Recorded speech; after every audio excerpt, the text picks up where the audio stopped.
Spending time all alone, sending my songs through the phone, dreaming of a better home, while focused on trying to hone this craft, witchcraft. I hope the Bluez let this last. That was the great sounds of Watts with Outside on WNHHLP 103.5 FM New Haven. Myself, Prestige, with my partner in crime, Long Island raised, Elm City made, EZ Bluez is in the building. EZ Bluez, you're better with introductions more than me. Who do we have with us today on Behind the Brand? Ladies and gentlemen, they say for the next generation to rise, you must stand on the shoulders of giants. I can honestly tell you today, Prestige and I would not be here without our next guest. I can honestly tell you, New Haven would not have such an incredible line, not only to what is going on, but the culture itself, if not for our guest. This man has been slaying it in journalism for 30 years. This man has co-written 40 years, co-written an incredible book that I want you all, we're going to talk about it later on in the show, give it a little bit more time on it, but I definitely want you to go get it. I am looking forward to reading it myself. I want you to put your hands together, not if you're driving. If you're driving, you keep your hands at 10 and 2 because we're responsible. But mentally, put your hands together for the amazing Paul Bass. Brother, thank you so much for everything you do, and thank you for coming on our show today. Thank you for that incredibly kind intro. It's great to be here, guys. Who does the voice and the I don't know when it gets really low and distorted? I love that part of that that's song. That's the singer Wata. That's his name. It's pronounced Wata, but spelled Joata. He's an independent artist from New Haven. That is awesome. I love that track. Yeah. It was organically. The funny part about that track, it organically came to us because I think Harry had a hip hop track at first, but didn't really blend well with the program. So as soon as that track came on, instantly, I think for 2 years plus now, we just been rocking it. It is, and when Harry's editing your show in the studio, you get to hear that song over and over, and I really dig it. It helps me work. Oh, and nice! I wait till the guy gets to the part I don't know. That's my favorite part when his voice gets distorted. It kind of keeps me going when I'm typing at my computer. Well, it's so interesting because I think he was either our third or fourth guest when we first started out. And we both know Wata very well. Phenomenal human being. He's over on the West Coast right now. Yeah. Slaying it over there. But it also became kind of the theme because, we started this just as the pandemic started. So we all wanted to go outside and it just all made sense. And it's just from that point, so many things have clicked for us organically, but this is not about us. I do have to say, though, I love the show. I think the show's been a home run. Thank you. I love it every week. Yeah. Thank you very much. That means a lot. It really does. Yeah, we do try. And I love the face, the way you guys' faces melded in the logo. That was a stroke of genius because it kind of looks like you're doing something kind of Max Headroom with one person. And you realize you can look at it real close. Wait, that's two guys, right? That's what the show's about. I got it. All right. It's so interesting because everyone that we've shown it to, and at the time I was working at a particular place, and I showed it to my boss, and he's like, "Man, if you're gonna do that, you got to be in normal clothes and then a suit." I was like, "Bro, that's me in Prestige." He's like, "Oh my God, I didn't notice. My bad." So Paul, generic question: why journalism? What bit the bug for you? Why did you want to do this for the remainder of your life? What drives you to keep on doing this? Yeah, I guess I don't. And someone's writing in that they can't hear me. I'm not sure why. I can hear you perfectly. It's crazy. Okay. Maybe it's on the FM or something. It's on Facebook, so it might not be coming over on Facebook. I'll turn that up a little bit. So I don't have a really good answer to why journalism, because since I was 8 years old, I've done nothing but do newspapers and reporting. Wow. I was kind of a miserable teenager, but they let me write articles at the local Gannett Daily where I was growing up. So I was in heaven. They couldn't kick me out. They thought my family was going to be mad at them because I never left the place. And I just love doing news reporting. I love talking to people. I'm kind of shy when I'm not a reporter. So when you're a reporter, you got a notebook. It's like a passport. You get to talk to anybody and find out anything. And yeah, I love writing and I really enjoy radio. So when I was 8 years old, my mother was dying of brain cancer. Oh, And man. back there, they didn't let kids into the room because they thought they couldn't handle it at a hospital. And I was really pissed because, like, I wanted to say goodbye to my mother when I was 8 years old. Mhm. So I had a little newspaper I put out. I interviewed the nurses about what the hospital was like. Mhm. And I remember the piece of paper writing on. I realized that, like, I always think back to that because I always think about how reporting was sort of the way I've navigated life. Mm, Mm. that's awesome. Okay. That's a great way to look at it. It really is. I know it's a heavy story to start. Sorry. No. Like, We've been heavier, trust. yes. Some people would. And that was back in 1968, back when people didn't know anything about kids. Yeah. It's all right. It's 2020. People still don't know anything about kids. And that's coming from a parent who swears I have no idea what I'm doing.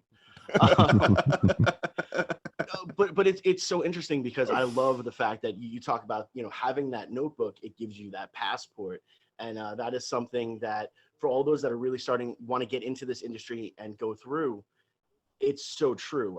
Prestige and I have been able to walk into many places just by saying, but like, oh, we're just checking out. We're trying to link with the artist to, try to get them on the show. People will literally part the sea to let people get through. And it's amazing how many people really want their story told. Yeah. And it's legit. Yeah. And it's like, and you learn at some point what you think isn't so important. It's not like what you think is left out of the deal because you're having a conversation with people. You can't pretend you're a robot. You don't think it's good if a building falls down on somebody or someone steals money, or you think it's great someone's got a cool act. But the story is really the other person. Absolutely. Like, you really do want to know the other person. You want people to find out what they're up to and where they're coming from. And it's a honor to be able to hear what people tell you and let other people meet with people who are doing cool stuff in their community. It's a blessing. I never get tired of it. I'm 62. 62 years strong, man. From what I learned in broadcasting school, Paul, and maybe you can agree to this or not, do you believe forgiveness is the best form of broadcast? Because when you're a reporter, like, you just have to go out there, because like I see you on your bike, I see you like going in the scene. It's crazy. You're like one of the most active reporters that I know. Just before I even got into radio in New Haven, just always there. Like, I heard of the New Haven Independent, but like as soon when I got into radio, I really heard of the New Haven Independent. I heard how much of those reporters are really active within the city of New Haven, just walking into an area, just like trying to find like the inside questions within the city, because you tell the stories sometimes that people really don't get on like a local access, well, not local access, well, I can't say that, like a Channel 8 or like a NBC News. Like, you really get the in-depth stories when it comes to the city of New Haven, which really separates you guys from the pack. So do you believe forgiveness is the best form of just like going out there for reporting, just going out there like, oh, I'm sorry, I didn't mean to, I just wanted to get the story out there, instead of just asking just to go in? So I guess I don't understand the question. I'm sorry, Preston. Okay, you mean, are you supposed to lead off by saying I'm sorry before you ask someone a question? No. I think believe Easy the knows what I'm talking proverb. about. I got you. Yeah. I got you, PA. I believe the proverb he's that. trying to say is, it's better to ask for forgiveness than permission when it comes down to reporting. Thank you. That's what I was trying to say. I apologize, Paul. No, don't apologize. It's beyond my knowledge level. I wasn't familiar with that. I mean, I always tell people, do neither. Just go up there, be an open person. Right. Take out your notebook so they see you're not trying to do it and run around and be sneaky. But, just start asking the question, introduce yourself. Don't ask permission and don't apologize, but don't push. People are in charge of their own story, unless they're like a politician who's doing this and asking you to cover them and trying to manipulate you. If you're most people you're dealing with in the world, they got a story to tell and it's up to them where to tell it. You don't want to introduce the idea to them that they shouldn't tell it. But you also don't want to be sneaky and act like you're being too slick, because then people aren't stupid. They know you're doing that. You just got to be a real person. So what I always tell reporters, you just got to be open. We're there to be open. We're not there to win an argument. We're not there to pretend we're not interested or going to have any tough questions to ask. But we'd like to know. And we're here. We have some questions for you. Then if you don't want to answer them, that's fine. But we don't we don't apologize for asking, because I don't think there's anything to apologize for. That's a great way to look at it. Definitely is. But I have a feeling there's something more to what you're saying that I'm ignorant about. I have a feeling there's something with broadcasting.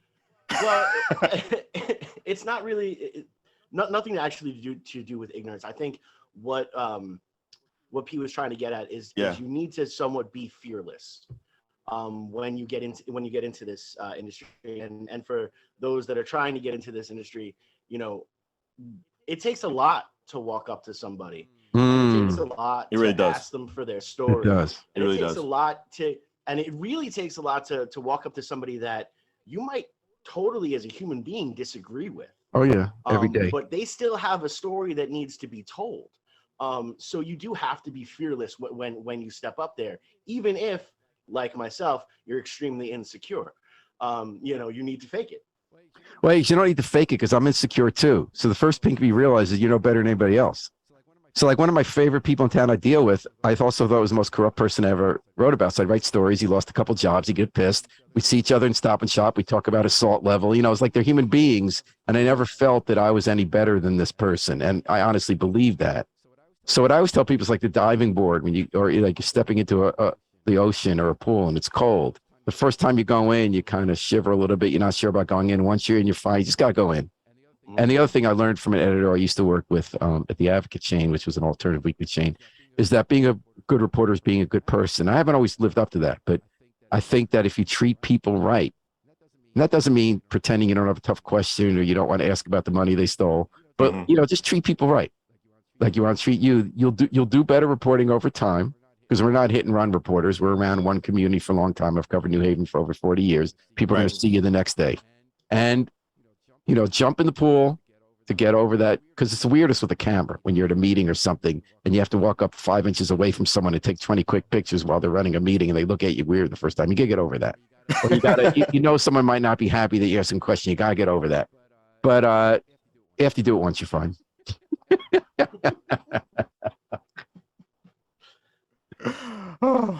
We are fine and we are well on WNHHLP 103.5 FM New Haven, myself, Prestige, and my partner in crime with the nice Shane Penguin hat, Long Island Rays, Elm City made, EZ Bluez is in the building on Behind the Brand. We got the great Paul Bass with us, New Haven Independent founder, but you were with some other organizations before the New Haven Independent. What were those organizations, Paul?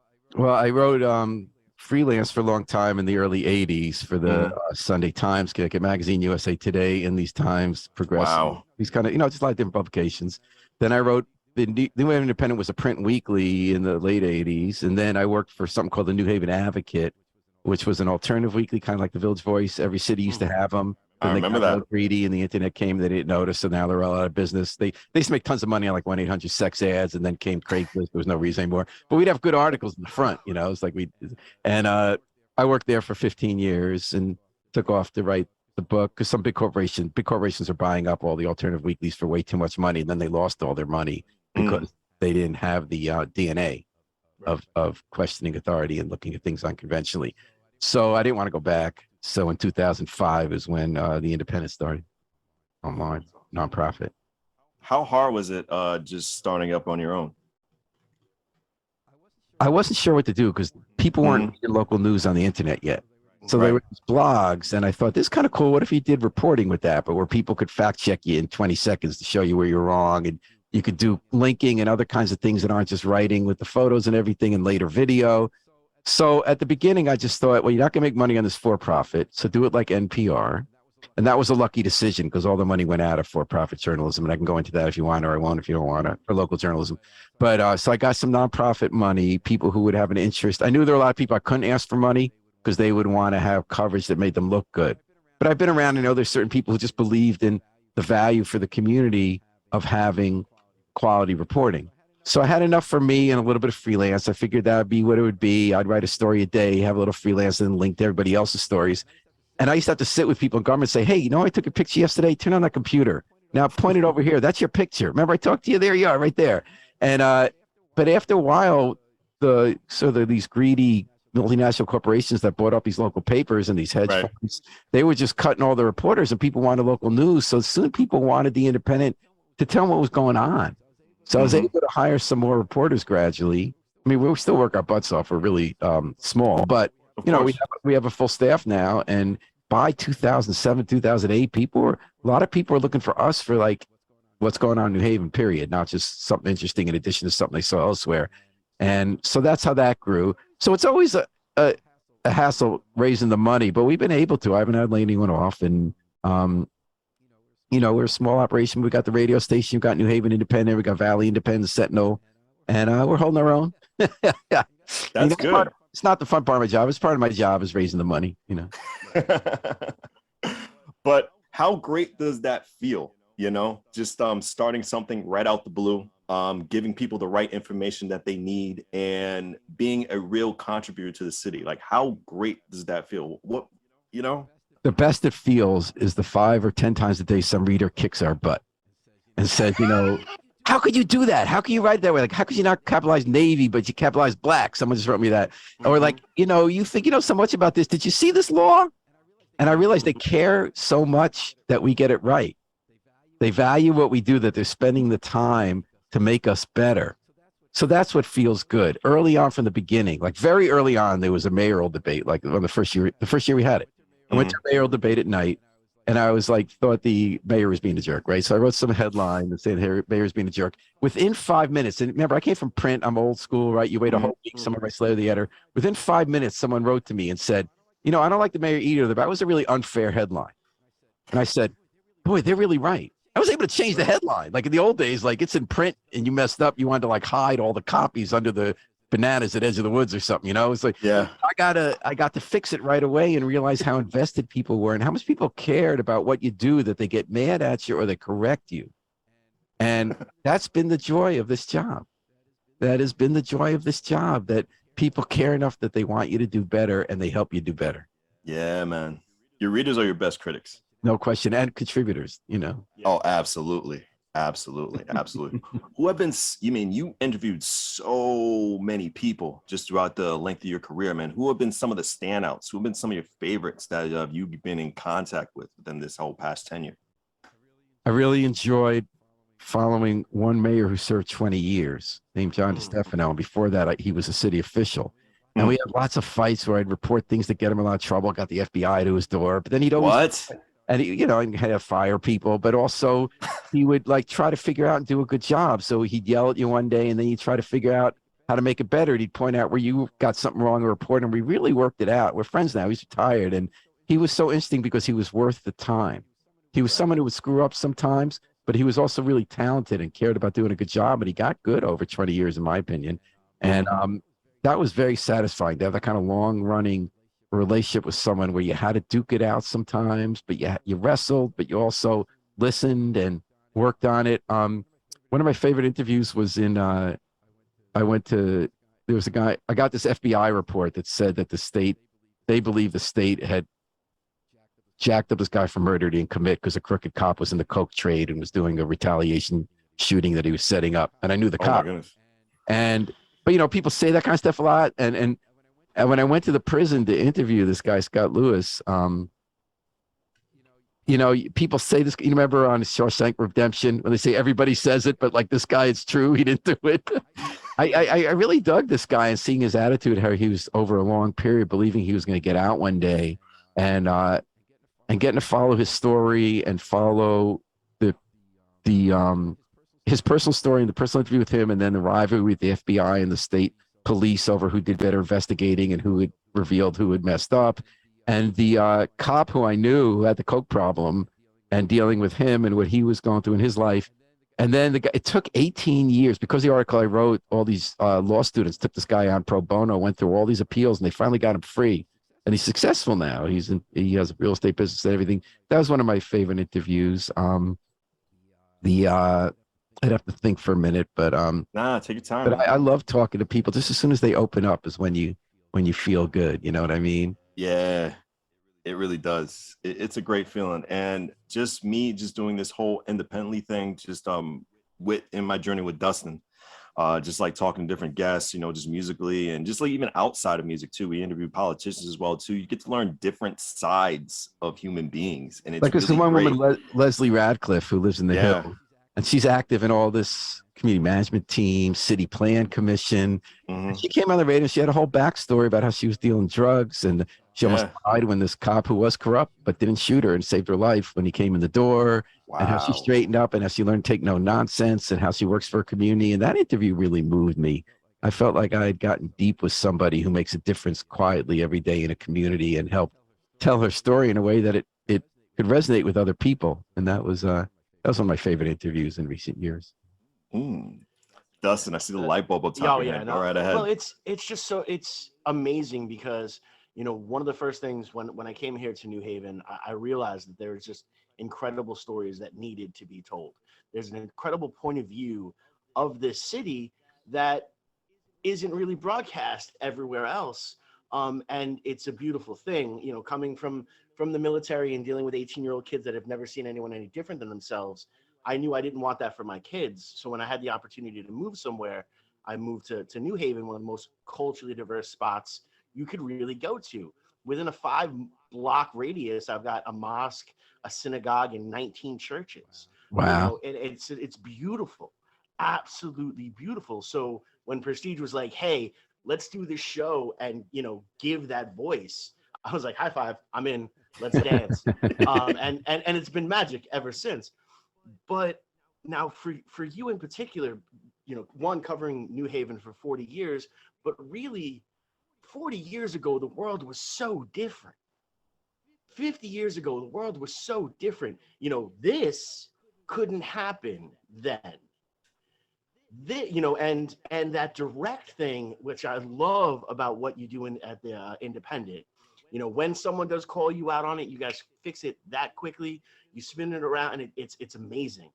But that didn't happen. Like you said, it took about 7 days for the letter to get there, and then the editor might take a look at it, might not, could get lost in whatever, or that person's opinion just didn't matter. What was it really like to you know, have to evolve?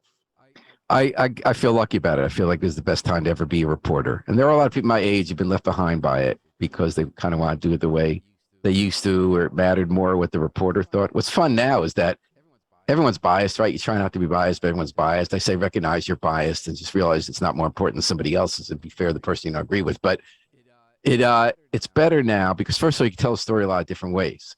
So when I went last week to a blues show, I just thought I didn't have a lot to say about the blues show, but there's this really cool photographer there from Russia, and we had a video to see what it sounded like, and that just tells it a different way. And as I said, you're closer to the readers before, more accountable, which is good, and they always point out stuff you don't know. So it's much better than the old way. You get the quicker input. In the old days, you also had an op-ed section, so you had in paper where you follow 2 or 3 people about the news within a week. Now, when you have a lot of comments on a story, you know, some of them are stupid, or not that enlightening, but a lot of them, you got a whole bunch of people follow. They kind of know that 3/5 comes from this interesting nationalist, humorous perspective. You got 1644, who's really knows the law and is kind of conservative, and you got you know, you got like 10 or 12 people you kind of can see how they weigh in on something with some base of knowledge and different life experiences, which enriches the journalism.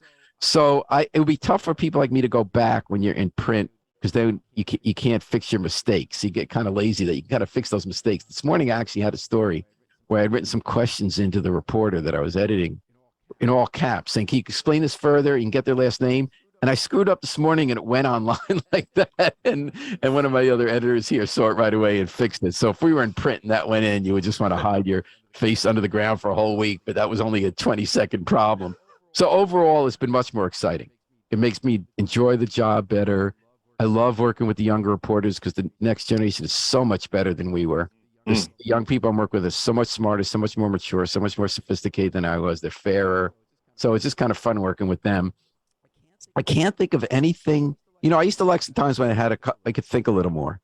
So when I was at that weekly paper, I would sometimes spend a few weeks on an article, write 10,000 words instead of like now you write 800 words, you do 5 stories and lead up to it. And, you know, I definitely enjoy doing the one piece that's in depth rather than doing it as a series of pieces that add up. But that's the only thing I miss. I don't miss it that much. I don't miss the old reporting. I loved it. I have great memories of coming up in the business when people cared about print more, when you took longer till stuff got out, where the fewer people were weighing in. I don't miss that part. And when we had to learn how to do things. You're a reporter now, you're coming up, you got to know how to use a camera, got to know how to use a computer. We used to have photographers come with us on our stories. Right? We didn't take the pictures. We didn't take. That's right. That's and right. it's cool to learn that. So I suck at it compared to the younger people at the Independent, but it's fun. Like, when I'm doing the video at the press conference, it's bouncing 5 other places because I'm trying to take the picture and ask them the question. Whereas the people in their 20s and 30s, it's like you wouldn't even know they're holding it. It's so still. Right. But it's fun. It's really fun. And like everyone gets to do it. You're not so fancy hoity-toity and self-important. And that's tougher for some of the old print people. It's like they don't get to be so important, which I think is great. I don't think the reporter should be important. The reporter shouldn't matter, Wow. Awesome. I love also how you talk about working with the young people and stuff like that, because you have launched a lot of really strong voices in New Haven culturally, because of, they've worked with you in the Independent, Brian Slattery, Markeisha Ricks, Tom Breen, Lucy, Maya McMadden. And we have a whole bunch of places. Some of the people come in for just a few years, or they're just interns. So we have some people like the Washington Post, ProPublica, the Times, who spent a few months here and they got some valuable training. But I love, and that's fun, but I love the people who stay, like Maya McFadden and Tom Breen, and Melissa Bailey was here 8.5 years, and Markeisha's become such a part of New Haven, even though she left New Haven, the Independent, after a bunch of years. Yeah, and that's the most rewarding part of the job. I didn't know when I started this would be that kind of institution. I thought it was going to be a person. I thought it was going to be me writing some articles, getting a little help, linking to everybody else. I didn't foresee how much. I kind of knew from the beginning that the modern newsroom was changing. You used to have a radio station, a TV station, a print paper. They were all separate. They're all different. They told things different ways. And you still have technically those divisions. But in truth, you have newsrooms. In truth, Channel 8, WTNH has a website that prints articles that actually more people see. The print newspaper is read more online. NPR is a radio station, but they're heard more on the podcast. And the same with us. We're a newsroom, and especially when we added the radio, that and I didn't know. I knew from the beginning that it was evolving that way, but it's not like I knew how everything was going to work out, and I didn't know the money was going to be there, even though we don't have tons of money to have a whole staff who can be a team, and everyone does really help each other here, which is great. And that's been rewarding. That's been fun. Yeah. Everything's all in the one now. Everything's online. It's crazy, but I love it. I remember the first time I went into the New Haven Independent. It was crazy. Everybody was running around. That was the fastest I ever saw Tom Breen run. Well, he's fast. He does like 3 stairs at a time. Yeah. Yo, I saw Tom Breen 2 months ago. And I thought I was gonna have a conversation with him, but I took it to heart for 2 seconds, but I can tell because he had his phone and his notepad out. He was doing a story. So it was like a 2-second conversation. He was like, hi, and then you just sprinted down on Whaley. I don't know where he was going. Probably that guy does we have a theory that he's Hermione and Harry Potter. He can be 2 places at once. Or when they started doing the synth bands that had the keyboards that were acoustic and the synth that he has with left hand, he writes an article on one keyboard and his right hand, he writes an article on another. That's our theories. We haven't gotten to the bottom of the story yet. I agree. I will take both as an answer. That's amazing.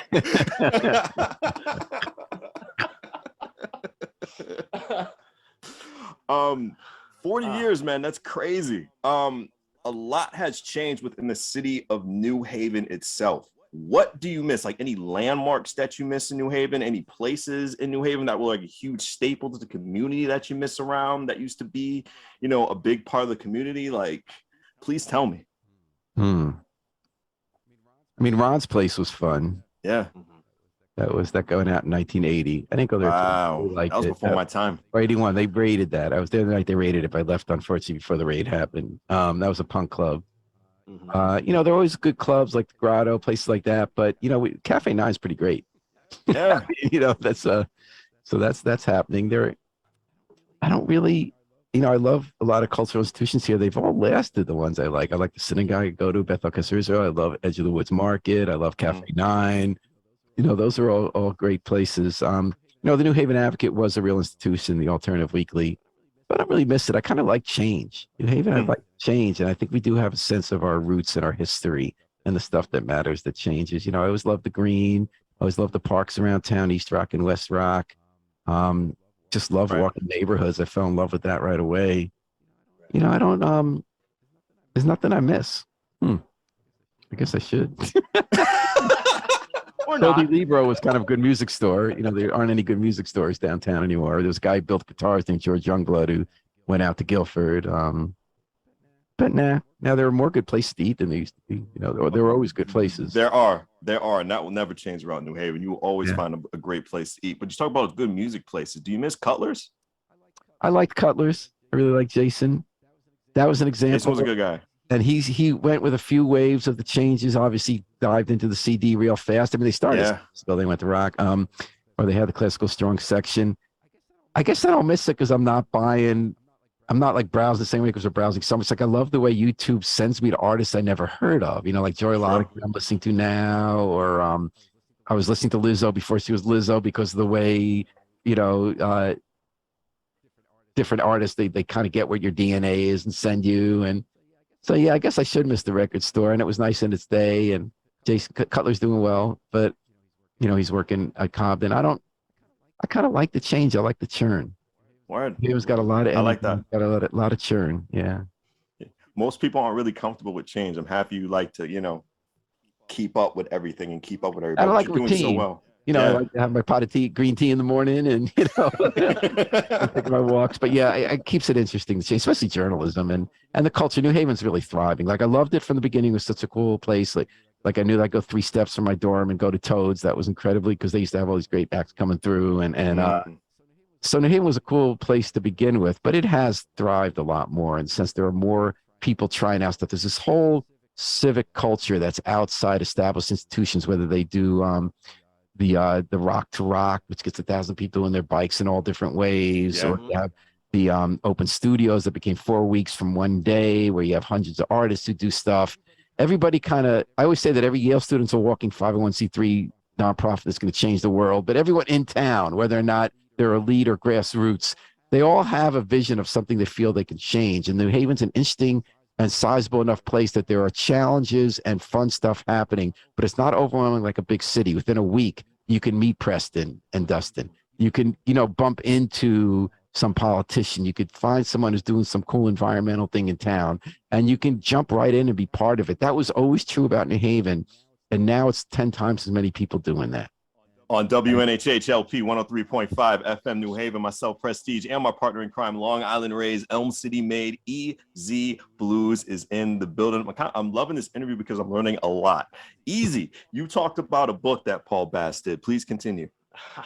Well, I'm gonna let you continue because you actually alluded to it as well. Oh, that's true. Where you took some time off to write a book. I love the subject matter of this. I am a little bit of a rebel rouser. I will be honest. You kidding? I'm that guy. I mean, I take every opportunity to say anything I want when I want to say it.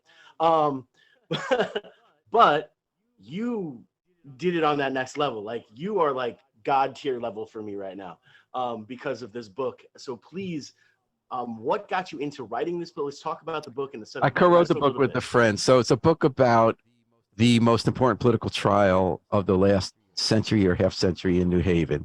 It's a Black Panther murder trial. The Black Panthers tortured and then killed a suspected informer who was pretty much the only person who wasn't an informer in the local party in 1969.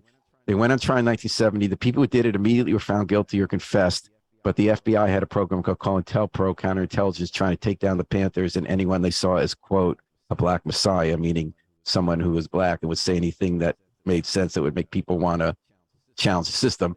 So they tried to get the heads of the party who had nothing to do with the murder, the electric chair, based on the murder. Ooh. So this became a big controversial murder trial. People came from all over the country. They wanted to burn down New Haven. They said Yale shut down. They had a big rally on the green.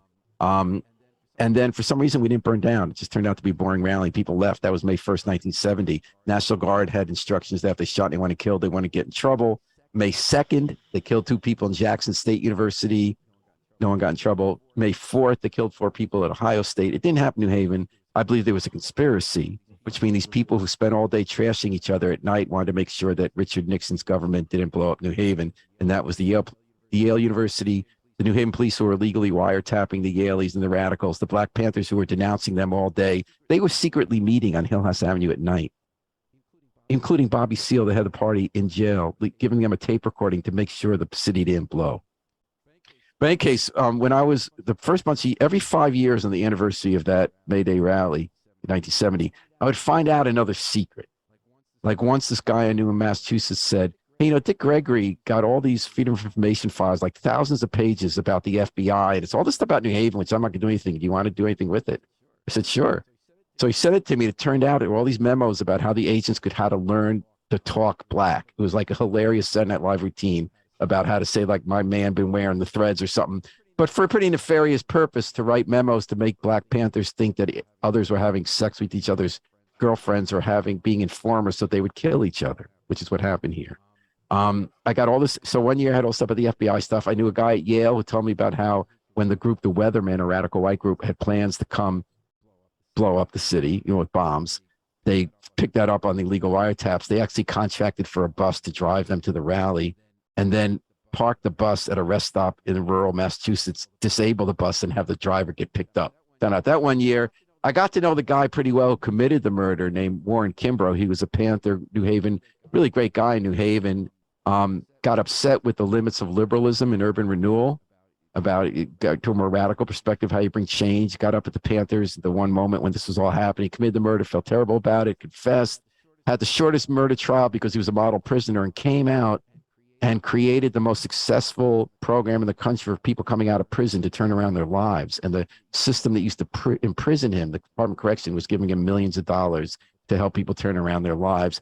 And the trial itself was fascinating because there was this whole feminist undercurrent where the male Panthers turned on the female Panthers. And one of the big defendants was Erica Huggins, and tried to have her take the hit. But she had a feminist lawyer who stayed one step ahead of him. And then you had this judge they didn't want to have oversee the trial because he had a racist history. He had said racist stuff.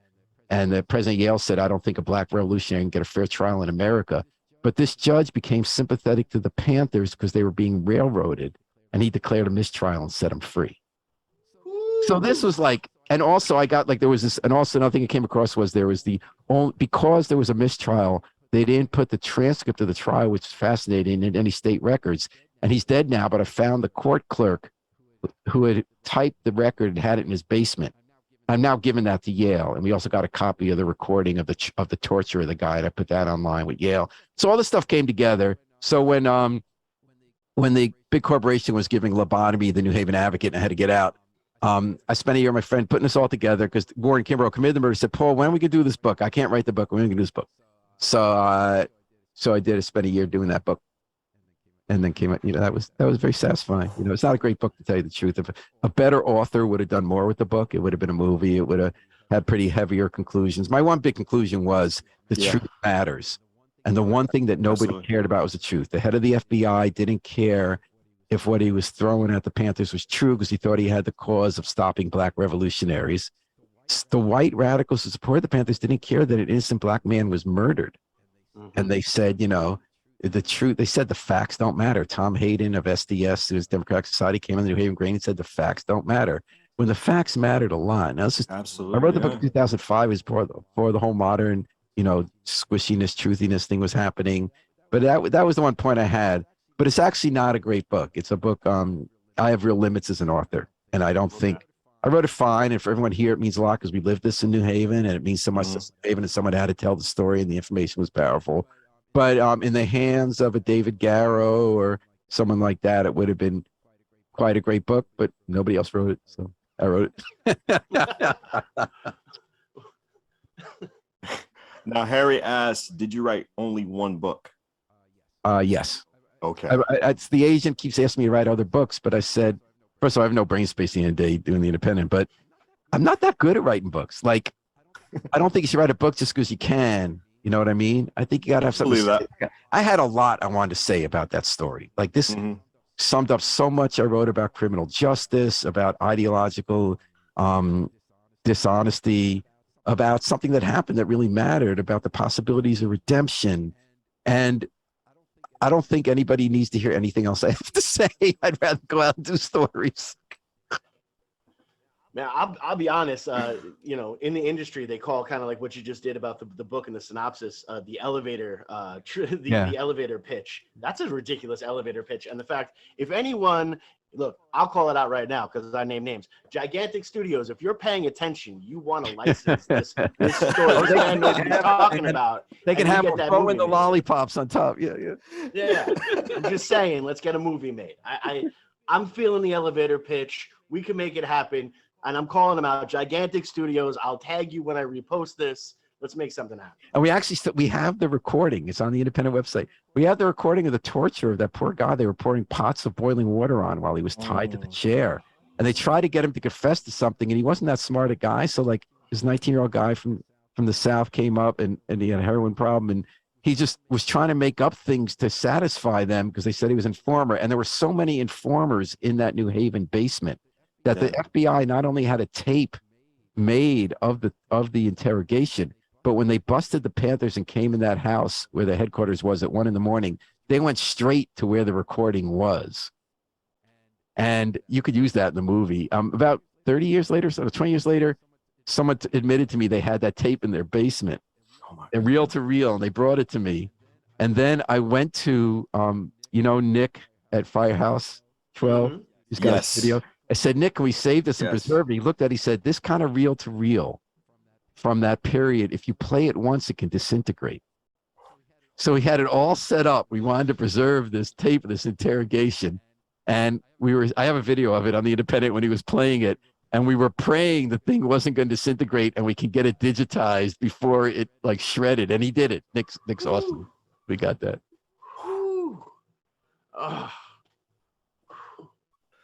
Now, since we're digging into history, this sparked up a question in my head. Where were you when Jim Morrison got arrested at Tools Place in New Haven? Well, it was at the New Haven Arena. Oh, New Haven Arena, that's right. Anymore. It's a Grove in Orange. I have plausible deniability. Oh. I got an out. I have I was 10 years old living in a white place, New York. But I was liking the Doors. Yeah.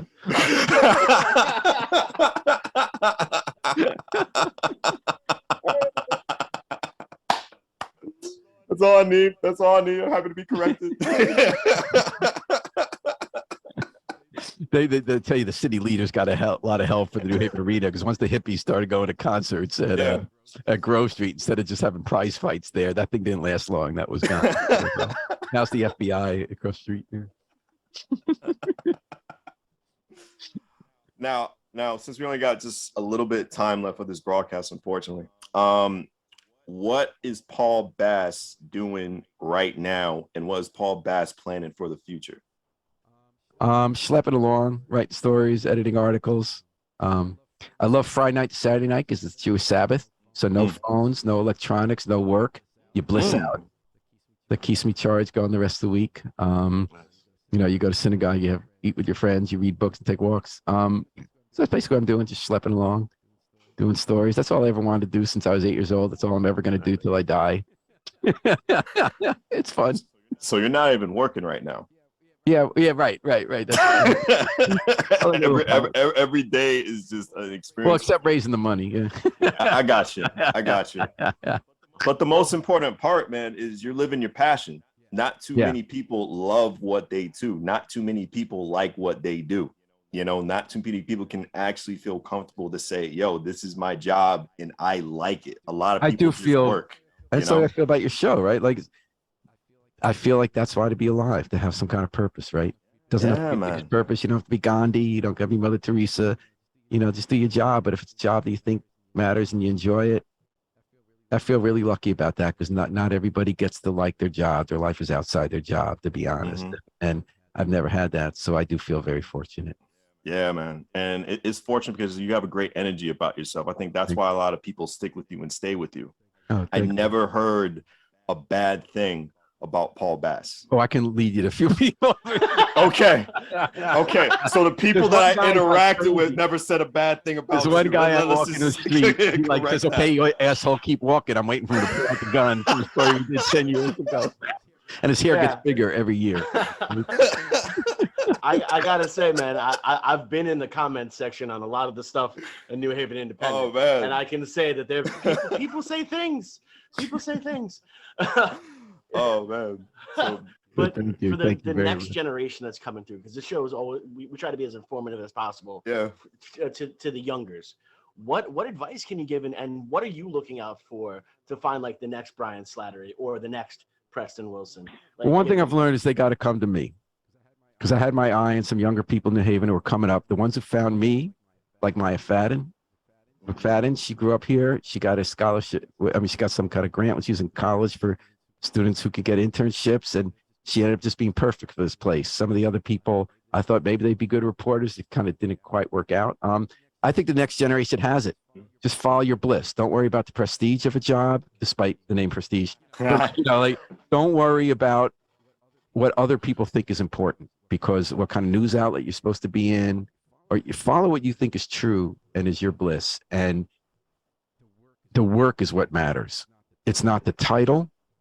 And it feels good when other people say they did a good job or you're important, but it's thin. What you have to believe it deep down, because you're doing something that you think matters.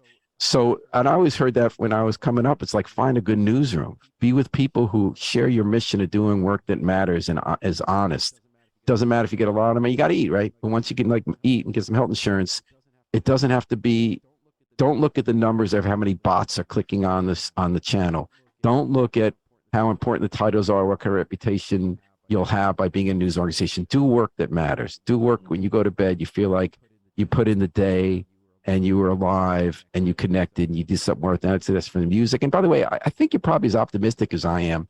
I am so optimistic about younger musicians and the way the web has allowed so many musicians who can find people who like their music from Nebraska to Oregon to Memphis, and they don't get rich. You don't get to be the big star, but you can make a living at it. There's a woman, Kristen Ford, who just came through town, came on the show. I've watched her do this incredible music, and she can grind out the living because people can follow her who like that kind of Ani DeFranco vibe and found out that she's good at it. And that's true in journalism too. This younger generation has the ability to be entrepreneurial about their work, find a way to support it, find a new way to do it, find out who wants to reach it. The barriers to entry have been lowered in culture, in journalism, where you can get started with a lot less money. You don't need a big sugar daddy. You don't need a big corporation. In fact, that might smother you. Right. Go out, do what you believe in, find a way to make it work, and you will. And the world will be a better place.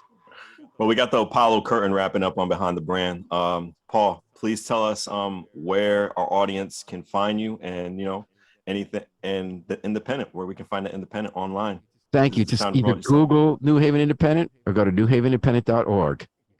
Get the Independent. If you go to at the top left-hand corner is the radio station Listen Live, or go to WNHH.org, and you'll find all the great shows like Behind the Brand and the other shows that make NHH the happening station. Dateline New Haven too. Can't forget about that. We definitely got to plug you. Paul, thank you for being a part of the broadcast, man. We really do appreciate you. I appreciate you guys. You guys are the best. Thanks for having me on. Absolutely.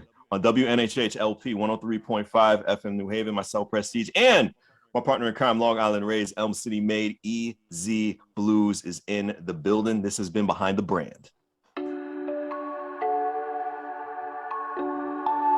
Thank you, Paul. Thank you. Listen. Here's the guy with the voice. I don't know.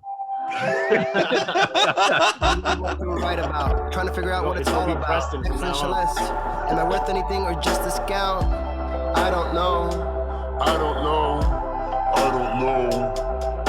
Spending time all alone, sending my songs to the phone, dreaming of a better home, we while focused on trying to hone this craft, witchcraft. I hope the Brujas let this last. I don't know.